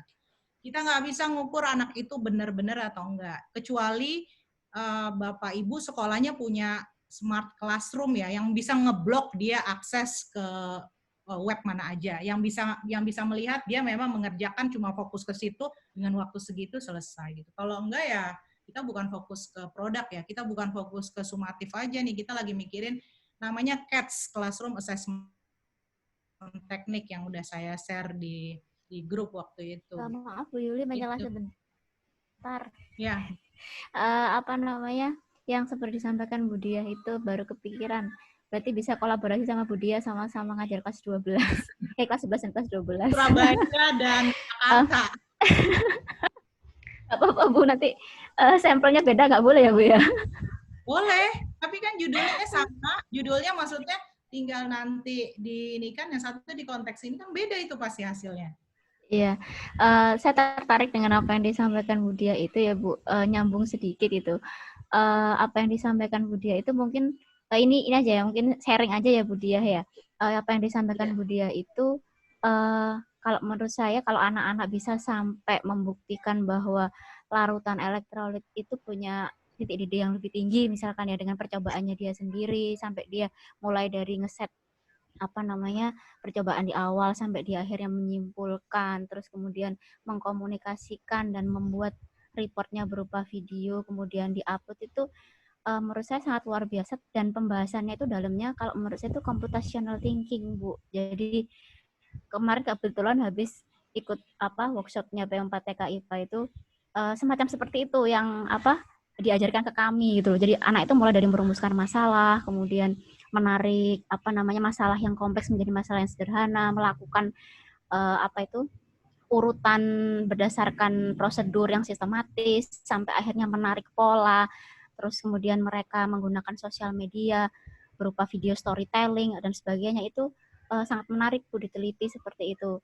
Justru bukan hanya digital literasinya tapi lebih ke computational thinking menggunakan itu ICT itu tadi. Menurut saya itu seperti itu. Nah, tapi terus ini Bu harus memikirkan itu ini mau proyek sendiri atau grup. Jadi nah, ya itu memang nanti tantangannya di situ. Karena anak-anak SMA misalnya kita lihat kekuatan siswa kita ya. Jadi saya itu di mata kuliah saya misalnya saya buat anak yang S2, saya buat itu dia grup. Buat anak S3 dia sendiri gitu. Jadi saya tahu nih misalnya anak S1 apalagi grup, kalau S2 grupnya berdua, S1 grupnya berempat gitu. Jadi saya udah tahu pekerjaan ini nggak bisa dihandle, jadi udah bisa mengukur. Jadi misalnya Bu dia bilang paling ada 5 orang yang bisa, 5 orang sisanya gimana? Kita kan harus kasih kesempatan setiap anak untuk berkembang. Jadi itu tadi ya harus dipikirkan grup atau tidak juga tidak. Iya. Silakan Bu Eli. Iya, mau tanya terkait dengan proyek saya sendiri Bu. Kan saya kemarin judulnya ini ya peningkatan SRL ini ya, pendekatan online inquiry learning. Terus kemudian nantinya itu ini kan alatnya LMS-nya sudah ada kan, berarti kalau dibilang R&D kan ya bukan ya Bu ya, karena R&D-nya kan sudah jadi gitu loh produknya. Saya kemarin diberi usul sama Bu Yuli harus ada impact-nya kan, berarti masuknya Bu Yuli ngasih judul peningkatan SRL itu dengan pendekatan online inquiry learning berbasis LMS. Nah ini nanti berarti saya metodologinya berarti kualitatif deskriptif ya Bu ya, atau studi kasus? Bu Eli bisa yang kalau mau pakai survei dampaknya berarti kuantitatif deskriptif. Kuantitatif deskriptif ya. Kalau misalnya pakai kuesioner, pakai tes berapa yang akhirnya paham, tidak paham, atau berapa yang akhirnya engage dengan web-based learning atau apa gitu ya. Tapi kalau mau kualitatif, studi kasus tadi. Jadi misalnya Bu Eli analisis misalnya di situ ada forum diskusi, analisis kritik, pick up dari diskusi, di pick up dari reflective practice, jadi itu dianalisis berdasarkan, tapi fokus jangan banyak-banyak, misalnya online learning secara umum, tapi misalnya fokusnya ke ya tadi ya, misalnya critical thinking-nya kah, apanya kah, kalau udah ada instrumennya udah tinggal ditarik aja itu. Jadi intinya kalau cuma mau permukaan aja pakai deskriptif kuantitatif survei, kalau mau khusus kayaknya dalam berapa grouping itu diambil, mungkin berapa orang anak yang kita fokuskan untuk didalami, itu namanya studi kasus. Berarti Studi kuantitatif kasus yang unit fisik. satu kelas bisa, studi kasus Satu kelas, iya. kelas bisa, tapi umum aja gitu, nggak secara spesifik banget karena kan banyak ya satu kelas. Iya. Iya Bu, terima kasih atas masukannya. Gimana Bapak Ibu, Bu Dia udah dapat ide? Bu Dia setiap ketemu saya berubah idenya aja, jadi gitu. Sebenarnya saya belum punya ide. Jadi nanti kebayang lagi, oh dia dapat kuliah ini dia gitu. Jadi sekarang Bu Dia harus memutuskan kemana. Bu Eli alhamdulillah udah tetap fokus, cuma Maaf Bu, nyala sedikit. STEM itu benar-benar nggak bisa di saat pandemi ya Bu. Ya, STEM PJBL benar-benar nggak bisa ya Bu. Ya kalau misalnya saya sih pengalaman kan kemarin saya jadi prodi, saya minta anak-anak praktikum ya. Ternyata nggak semua anak mampu ya, kayak padahal nyari wortel indikator itu kan nyari yang warna ungu ya. Maksudnya mereka harus sampai ke kubis ungu itu ya. Jadi saya ngerasa, aduh itu padahal baru sederhana itu ya, bahan sehari-hari. Mungkin kubis ungunya susah, tapi kan misalnya kunyit ternyata nggak ada di rumah, dia keluar lagi nyari gitu. Jadi maksudnya tools-nya itu, kalau kita kan kerja kelompok masih bisa sharing-sharing terus kita kumpulin bareng. Nah kalau online gini kita akhirnya anak memaksakan diri untuk kayak tadi ya, dia ngumpul di mana dia itu saya. Iya, harus kerjasama di rumah temannya gitu ya. Iya, karena namanya project based learning ya, karakternya itu collaborative learning ya gitu. Nggak bisa media sosial gitu, misalkan saling WA-an atau saling Zoom, Google Meet itu nggak bisa ya. Project based learning umum oke lah, maksudnya bikin poster, bikin media bareng-bareng. Tapi kalau udah STEM, science, teknologi, engineering, matematik, engineering aja ngedesain, teknologi using tools ya, itu dia agak complicated gitu untuk saat ini ya. Nah, gitu. Jadi ya bisanya PJBL biasa gitu Bu ya. Semakin kesini, semakin mempelajari STEM, semakin menyadari sebenarnya memang karakteristiknya penelitian itu begitu gitu.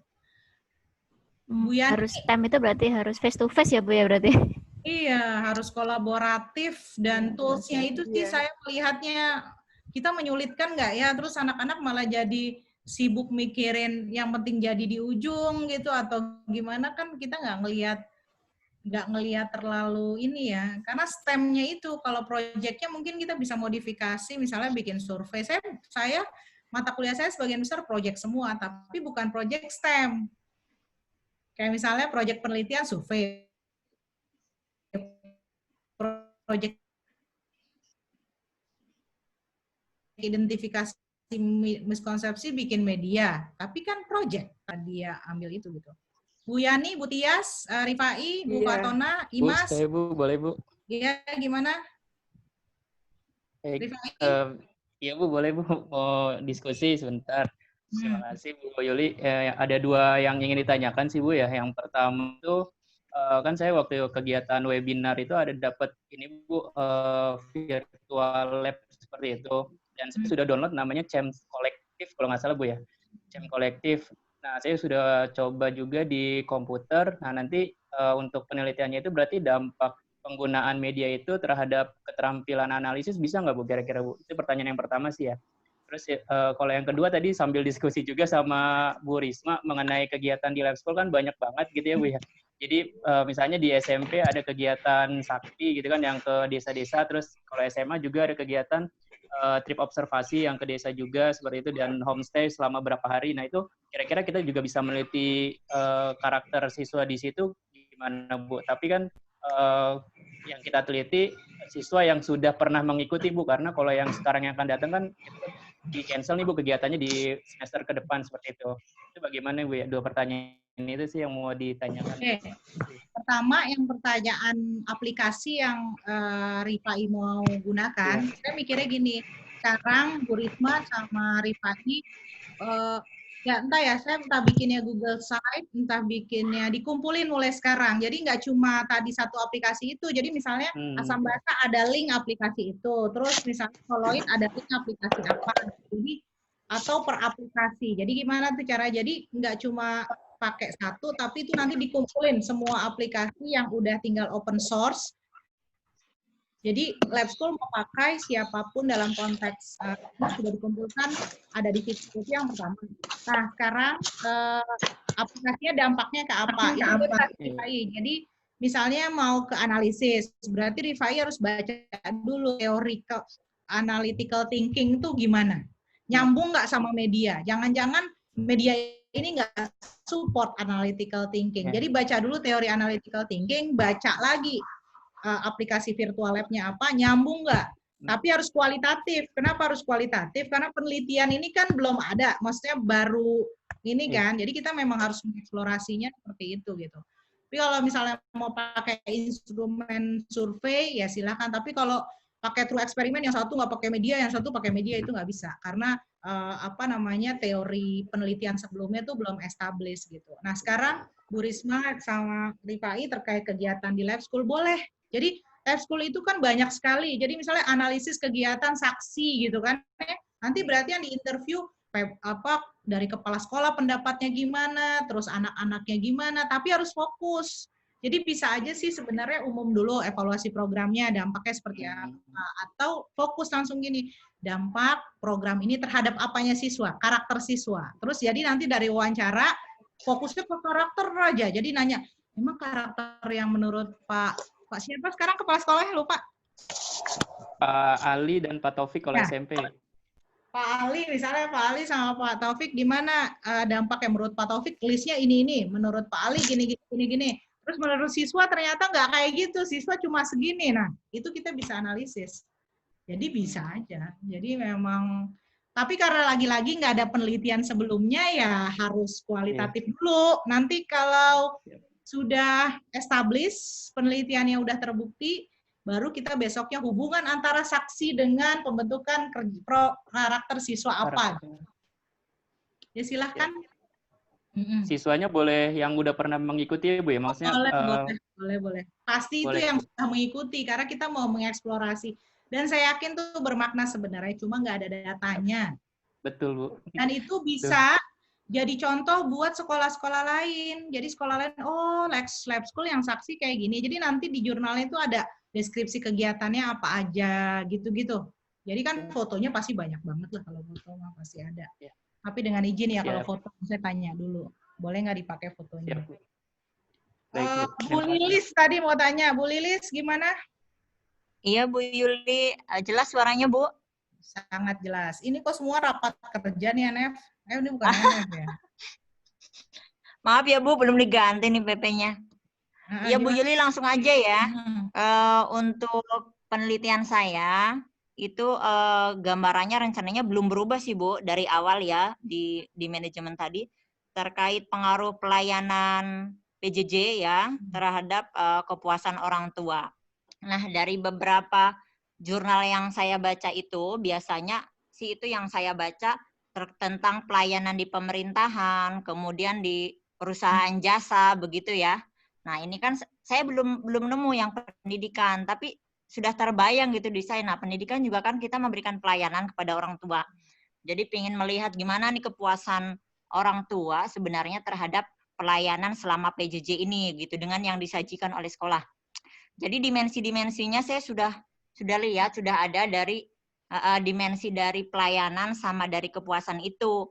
Berarti nanti kan tinggal dipindahkan, disesuaikan dengan yang di sekolah gitu ya, pelayanan sekolah seperti apa, kepuasannya seperti apa.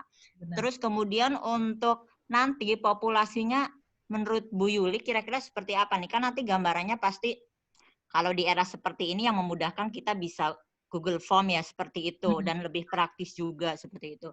Nah, nanti apakah populasinya cukup di sekolah kita saja atau bisa jadi itu kita juga bisa mengukur tuh mungkin di beberapa sekolah atau mungkin sekolah-sekolah di daerah tertentu atau mungkin berbasis karakter misalnya sekolah Islam swasta atau mau sekolah negeri gitu atau berbasis daerah atau cukuplah untuk awalan di sekolah kita saja dulu misalnya begitu. Menurut Bu Yuli gimana nih kira-kira untuk populasinya dan itu nanti berarti masuk kategori apa tuh Bu? Sampel apa gitu ya. Makasih Bu Yuli, itu dulu Bu. Jadi yang pasti yang pertama kondisi seperti ini mahasiswa saya aja Google Form tuh nggak balik-balik ya. Jadi maksudnya mintanya 70 orang, baliknya 30, 40. Jadi saya kadang harus turun tangan pakai power juga. Nyuruh mahasiswa, tolong ya Bu Yuli yang minta, baru pada ngisi banyak gitu ya. Jadi maksud saya ya jangan besar-besar sih Bu, karena memang susah. Orang kan semua sibuk nih kebetulan ya, dan mengisi kuesioner tuh kayak, aduh gitu. Makanya lebih enak tuh kualitatif wawancara, karena tinggal tek, Zoom, call, terus selesai gitu. Kalau survei itu kesannya simple, tapi balikin datanya itu susah. Jadi silakan misalnya populasinya sekolah di NF misalnya, atau misalnya ternyata sekolah Islam, tapi nanti ternyata akhirnya yang dapatnya datanya yang kembali ini gitu. Tapi yang dipastikan itu balik, itu harus balik ya ngisinya. Iya benar gitu. Bu. Sampelnya nanti misalnya kita populasi yang apa ya seluruh level, ternyata yang balik cuma TK sedikit, SMA itu nggak bisa dipakai juga karena kan beda karakteristik sekolahnya ya. Jadi misalnya Iya benar-benar. ya, jadi pelayanan level SMA pasti beda sama TK, sama SD gitu. Jadi daripada luas-luas terus kita nggak settle datanya, ya lebih baik diperkecil lingkupnya yang mungkin kita bisa akses gitu sih Bu Lilis. Dan bagus sekali jurnal dan dimensinya mah itu mah tinggal jalan, tinggal komitmen, tinggal meluangkan waktu sedikit untuk melakukannya gitu. Amin. Iya Bu Yuli, sebenarnya kan kalau di SD sendiri juga besar ya Bu. Bahkan untuk level pun kalau mau bisa itu. Karena kalau PTK kita kan di kelas itu kan ada 4 kelas ya di level itu, ada 3A, 3B, 3C, 3D. Itu kurang lebih 110 sampai 120 orang tua itu kalau untuk level. Kalau untuk unit misalnya di SD itu nanti berarti bisa mencapai 700-an. Jadi menurut Bu Yuli kira-kira bagaimana nih? Apa saya ngambil level saja atau satu unit SD gitu, Bu? Kalau level apa maksudnya? Kalau level kelas, misalnya saya kan di kelas 3 SD, level kelas 3 begitu, di kelas 3 gitu. Nah, di kelas 3 itu ada unit 4 room. Oh, unit harus aja. SD misalnya gitu. Oke, siap. Itu lebih lebih, dan kita bisa menjustifikasi kalau publikasi kan, kenapa kita harus mengambil SD gitu.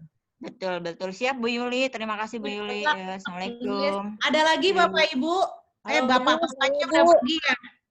Mian. Iya Bu, makasih. Saya pengen nyambung yang Rifai tadi Bu. Kan saya juga pakai virtual. Cuman kan materi yang saya mau angkat itu materi struktur atom. Nah, struktur atom itu kan virtual untuk laboratoriumnya sendiri nggak ada. Jadi virtual lab-nya lebih ke teorinya.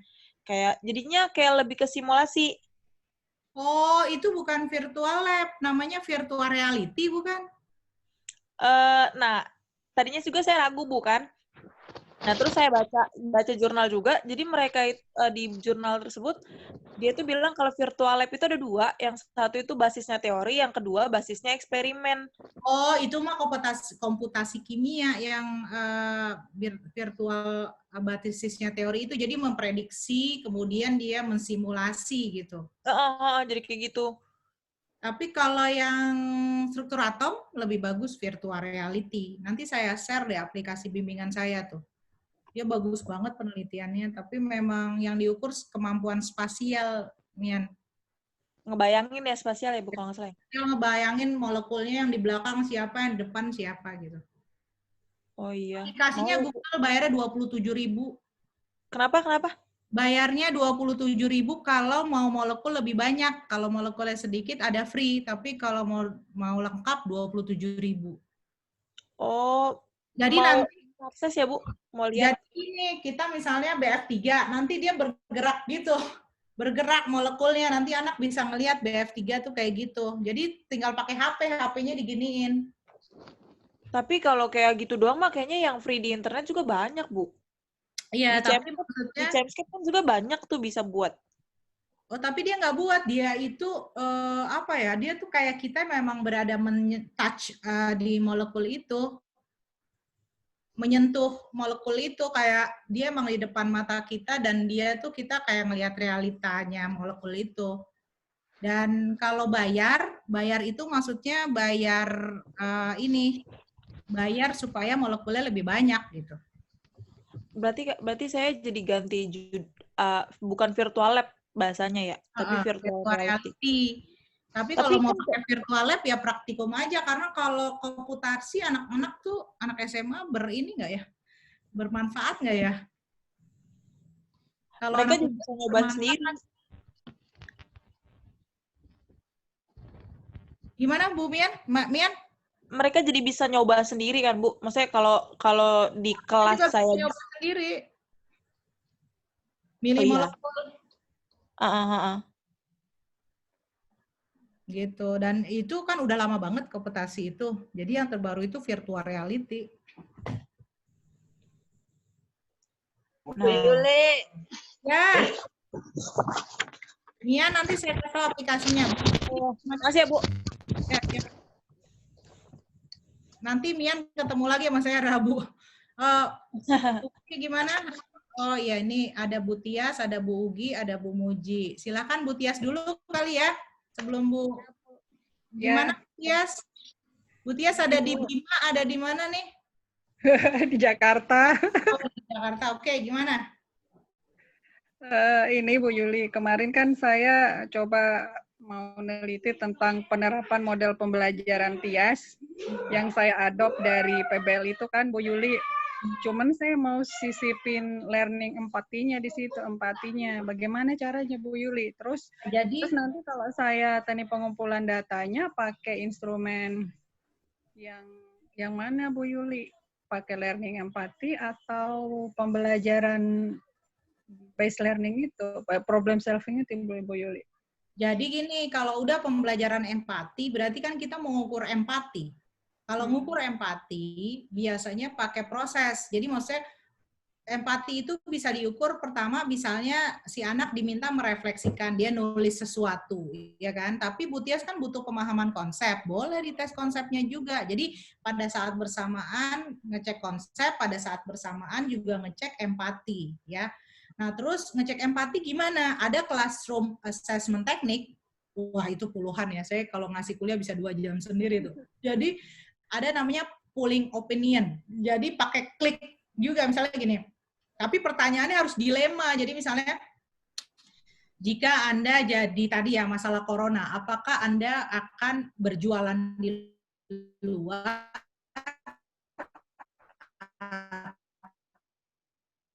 atau Anda akan stay di rumah tapi nggak punya uang? Pilihannya A, tetap di rumah karena bla bla bla. C, keluar rumah karena bla bla bla bla. Tetap di rumah tapi gitu. Nah, itu anak-anak tuh ke pooling seperti itu, biarpun kesannya pilihan ganda, tapi dia harus pakai alasan. Itu namanya pengukuran secara, namanya CATS ya. Classroom Assessment Technique, CAT. Cari di internet tuh ya, banyak banget jenisnya. Jadi untuk mengukur values dan reflection, bisa baca PPT saya, di situ ada mengukur value dan reflection, itu ada di situ. Jadi Bu Tias melakukan 2 hal, konsep juga, tes, esai, pilihan ganda silahkan, kedua mengukur empati. Terus selanjutnya mengenai Bu Yuli, gimana nih project base jadi ada empatinya pakai studi kasus. Jadi contohnya misalnya kalau tadi Bu Tias mau apa? Misalnya ngajar koloid berarti misalnya polusi udara. Apa kira-kira cerita atau kasus yang benar-benar berdampak terhadap siswa jadi care, jadi peduli, mungkin gara-gara kita suka pakai mobil kemana-mana, dampak polusi, ada orang yang di pinggir jalan jadi sebenarnya kena polusi. Jadi yang diangkat tuh kasus-kasus seperti itu. Nah, sekarang proyeknya apa? Apa soal kayak yang saya terapin di lab school di kelasnya Rifai, misalnya polusi udara dilemanya. Nanti proyeknya bikin alat yang bisa menarik asap tadi, misalnya gitu contohnya. Jadi kan harus pinter. Bentar Bu Yuli, model pembelajaran ini kan tayangannya bisa kan TIAS itu tanya, kemudian alasannya, solusi, terus simpulannya. Jadi kan problemnya bisa saya kasih tayangan, bisa berupa potongan video, gambar. Kemudian pertanyaannya yang empati tadi bisa saya selipkan pada tahap pertanyaan itu. Iya, bisa begitu. Kasih solusi udah selesai. Iya. Terima kasih Bu Yuli. Bu Ugi, gimana? Ya, Bu Yuli. Melanjutkan dengan yang pertemuan yang lalu, sebelumnya kan pernah menyampaikan saya ingin sekali meneliti anak-anak itu lebih kepada bukan berbasis hasil pembelajaran ya, atau bukan hasil dari prestasi ujian tulis misalnya, tapi kepada kreativitas. Nah, hanya saja di sini nih, ini kan kita karena pembelajarannya online yang saat ini, saya mencoba tetap tujuannya untuk menilai kreativitas siswa gitu dalam pembelajaran fisika tersebut. Nah, cuma yang saya jadi bingung adalah bagaimana mekanisme saya membuat penilaiannya itu gitu. Ibaratnya kreatif atau enggaknya tuh variabel-variabel yang harus saya ambil itu seperti apa gitu kan. Nah, tadinya kan saya pengennya kreativitas mereka hasil dari pembelajaran, tapi hasilnya adalah produk gitu. Misalnya mereka membuat dari salah satu pembelajaran yang sudah diajarkan misalnya, atau yang sudah pernah mereka ketahui, masih berkaitan dengan pembelajaran fisika. Itu satu, nanti takutnya sulit gitu ya. Nah, saya dilema lagi nih, apakah yang kedua, lebih kepada kreativitas itu mereka cukup dengan semacam perancangan ide mereka gitu kalau untuk kedepannya gitu kan, mimpi mereka dalam hal membuat semacam membuat rancangan. Jadi yang perlu istilahnya lebih real gitu untuk saya menilai gitu. Kalau misalkan merancang bisa jadi panjang dan bisa jadi mereka bisa apa enggak gitu kan, atau bisa jadi nanti produk yang dihasilkan mereka bukan bikin sendiri atau misalnya mereka membeli gitu. Nah, seperti itu. Saya bingung dalam hal membuat ini ya, penilaiannya gitu kan. Ini termasuk kreatif atau enggaknya indikator-indikator itu. Itu Bu Yuli. Ya, jadi bimbingan saya ada satu, baru aja lulus kemarin, tentang pengembangan keterampilan berpikir kreatif dalam pembelajaran elektrokimia, pakai STEM project, integrasi dilema story. Abaikan dulu dilema story sama STEM project-nya, tapi dia udah punya rubriknya, Ibu tinggal pakai. Nah, nanti dia sampai bikin soal kimia nyambung ke creative thinking. Jadi bukan cuma ini kayaknya produknya kreatif ya, nggak kayak gitu. Nilai kreativitas bukan cuma sekedar ini produknya menarik ya, enggak. Tapi gimana dia ketika ngejawab soal, dia juga menggunakan berbagai resources. Ketika ada studi kasus, dia men-solving dari berbagai sudut pandang. Jadi itu ada indikatornya, Bu. Ada levelnya, rubriknya tinggal dimasukin kreatif nggak kreatif. Dan ternyata 60% nggak kreatif. Jadi anak-anak kita tuh 60% gurunya aja yang diikutin gitu. Textbook aja, kalau ditanya luar dari itu dia nggak bisa jawab. Ya, jadi nanti saya kasih rubriknya dan itu udah dipakai di penelitian. Terima kasih banyak. Oke, Bu, siapa terakhir Bu Muji ya? Apa Bu Yani? Bu siapa tadi? Bu Muji. Bu Muji. Bu Mujinya hilang. Kok Bu Muji sama Bu Armeta mirip ya? Iya, emang saya mirip, Bu. Orang bilang Jawa sama Bangka. Iya, mukanya mirip loh. Oke, silakan. Muji. Bu, tadi kan Bu Yuli bolak-balik tuh PPAT itu maksudnya apa sih, Bu? Saya kompetensi guru, Bu. Terima kasih. Gini, Bu. PPAT. Ya, nih. Ini teori dari tahun 1983 ya, Bapak Ibu. Ada dulu namanya pedagogical content knowledge. Nantilah kapan-kapan saya khusus ceramah tentang ini nih, Bapak Ibu biar tahu ya jadi guru. Oh, PCK ya, Bu? Ya. Terus satu lagi ada technological. Kalau udah pakai kalau udah Bapak Ibu nentuin media apa yang tepat, terus buat ngajar apa kayak tadi Mian Rifai dan Bu Risma ya. Kalau udah kayak gini technological, pedagogical, content. Nah, dia karena pakai N jadi TPACK padahal sebenarnya TP. Jadi kayak TP sorry salah nih saya. TPACK. N-nya ada di sini ya, tipek ya. Jadi di sini N. Nah, ini nanti Misra segala macam ini orangnya beda lagi yang menciptakan ya. Jadi seorang guru itu harus bisa menentukan konten pedagogi apa yang tepat untuk konten ini. Jadi jangan udah tahu ikatan kimia abstrak kok ngajarnya pakai project base nggak pas gitu. Nah, itu namanya PCK.